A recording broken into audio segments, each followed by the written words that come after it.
Ice பொட்டியில வச்ச apple மாதிரி இருக்கா? ஏன் இப்படி உயிர் போற மாதிரி கத்துற? செருப்ப இங்க விடு. பரவாயில்ல இருக்கட்டும்.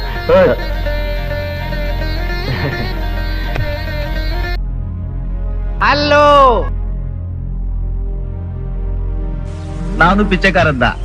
உன்னுடைய நல்ல குணத்துக்கு உண்மையிலேயே நீ ராஜாதான். போயிட்டு நான் சொல்றதை கேளுப்பா. இத வேலைக்காரியா சொல்லல, உன் அம்மாவே சொன்னதான் நினைச்சுக்கப்பா. உன் தம்பிக்கு நல்ல வாழ்க்கை அமையணுங்கிற உன் நினைப்பு இருக்கு பாரு. உண்மையிலேயே நீ பெரிய மகன். எங்க பிக் பாக்கெட்டா? ஆமா. பணம் கடிச்சு போச்சுல, அதுக்கப்புறம் உண்மை பண்றீங்க. போங்க. ஆமாங்க. பெட்டி, ஐயோ, நீங்க நல்லா இருக்கணும் தம்பி, நீங்க நல்லா இருக்கணும்.